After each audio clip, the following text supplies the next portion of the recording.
Magandang araw. Alam niyo po mga kaibigan, ito magugulat tayo sa ikikwento ko. Oo. Ito ikikwento ko, hindi ko ididetalye. Hindi ko i-mention ang pangalan ng taong ito.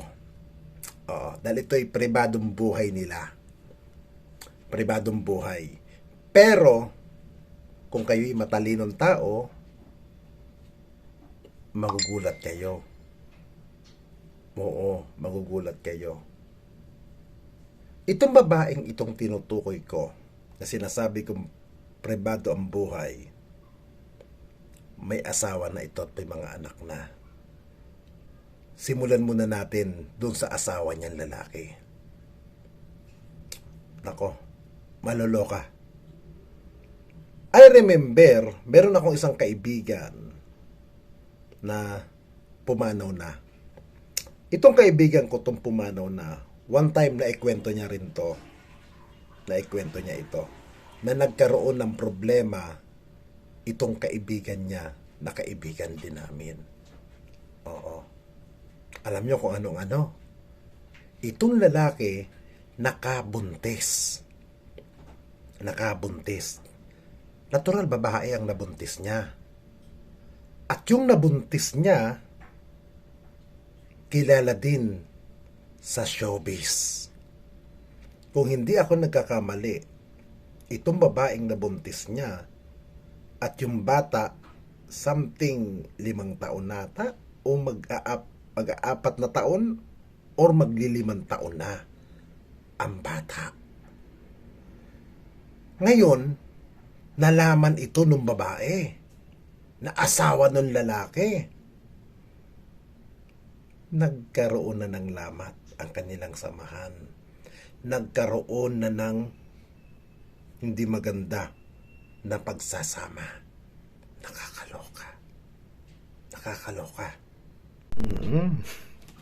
Nakipagrelasyon din yung babae. At take note, nakipagrelasyon yung babae sa isang basketballista. Gwapo, maganda ang ngipin nun lalaki. At take note hindi siya PBA, but basketballista. Alam niyo pinakapaborito kong liga sa mga nagbabasketball? Player. Maraming gwapo dyan. Maraming gwapo dyan player na gwapo in fairness. Kaya, take note, maliban sa maraming gwapo dyan, napakaswerte nung guy. Napakaswerte. Alam nyo ba kung anong mga regalo binigyan ng gasoline station? Oo, binigyan ng gasoline station yung player ng basketball. Hindi ko muna hindi ko sino siya. Pero kilala nyo ito. At alam ko, kalat na ito sa sirkulasyon sa government. Itong babaeng tinutukoy ko. Alam na ito. At ito ay naikwento rin sa akin nung isang kaibigan kong bakla nung time siya ay nabubuhay pa. At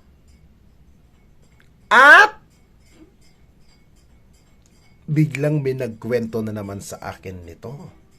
Na-shocking ako, nawala na sa ulirat ko yan. Totoo nga pala talaga.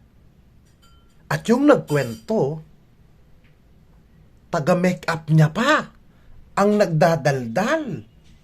Taga-make-up niya pa nung government official. At ito pa. Nagkamali na nga yung lalaki, nagkaroon ng bunga yung taga-showbiz at yung lalaki. Ngayon, normal sa lalaki yan, di ba? Na magkaroon ng relasyon sa ibang babae, magkaroon ng anak, normal yan. Pero, ang ikagugulat ng mga tao, yung babae na asawa ni lalaki, nakikipagrelasyon din.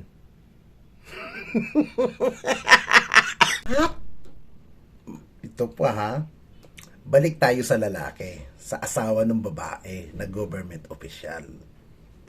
Alam nyo ba, meron isang kasubdivision nila na may kasambahay. Kasambahay na nabuntis din. Yung kasambahay ng isang kilalang tao. Oo, nabuntis nung asawa ng babae. Naloka ako. At nalaman ito nung tatay nung babae na government official, binugbog ito, pinagsisipa yung lalaki nung tatay nung babae. Pinagsisipa. Nakakaloka. Makainom muna ako ng salabat. Ang sarap. Diba? In fairness, yung lalaki gwapo. Maganda din naman yung babae. Maganda si babae. Yung asawa na government official. Gwapo din naman yung asawa niya. Oo. Pero kung pagmamasdan ninyo sa ibang mga clip, sa mga ibang gathering, hindi na sila nagsasama. Hindi na sila nagkaka-appearance. Oo. Kasi alam na alam. At itong lalaki, nung mula na mapwesto doon sa pwesto niya, hindi na rin ito masyadong nagkikita-kita sa mga puto opportunity. Talagang nagdededmahan na ang dalawa. Nakakaloka. Alam mo, doon sa babae, kaysa pagpumilit ka na maayos ka, okay ang lagay mo, mas maganda makipag-divorce na lang kaysa magpaka-plastic sa buhay. Alam mo, ma'am, kalat na kalat na. Kalat na kalat na.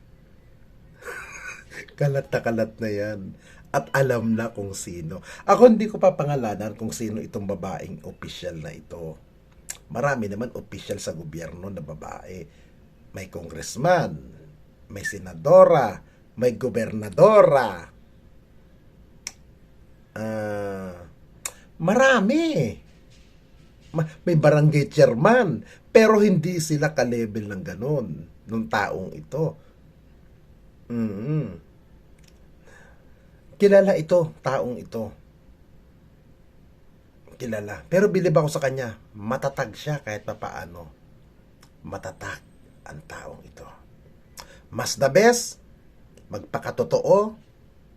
Kung nagkamali, talagang mali naman ang ginawa ng lalaki, na iniputan ka sa ulo, ay ginawa mo rin naman, iniputan mo din naman siya, pumatol ka sa isang na basketball player, parehas lang naman kayo nagkasala.